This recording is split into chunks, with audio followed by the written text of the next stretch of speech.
จะเลิกแข่งนาง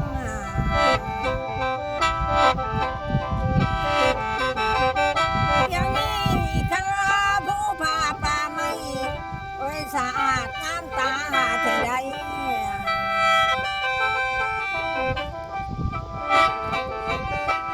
ใจพวกประชาชนเอาหน้า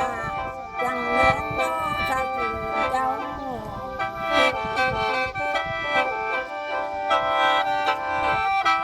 เลยคันว่าผู้แม่นาคนเท่าให้มาชมกันนานเวลาตาหวานยิ้มได้ละนะ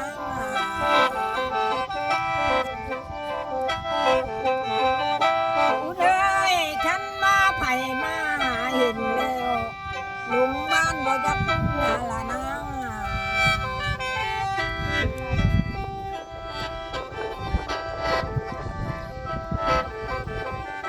อุลาคันว่ามีทางมาป่าใหม่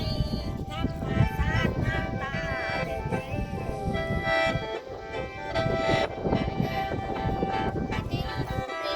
ใจคันบ่มีแม่นาผู้กาเดี๋ยวนี้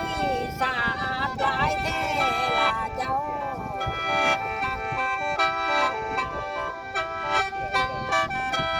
เด้ยไผบ่ทันเวลาเห็น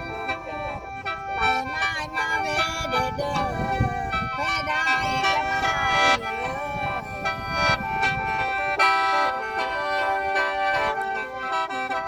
เลยไผมาเลแม่นลำเดียมโอ้ยตาข้างบ่ยักละนาง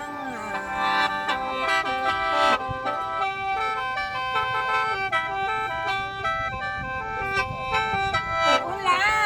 มีทางซ้ายแม่นาพันกวางวางเกิดผู้ชายนี่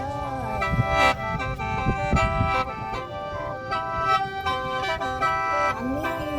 ไปมากาสาดัว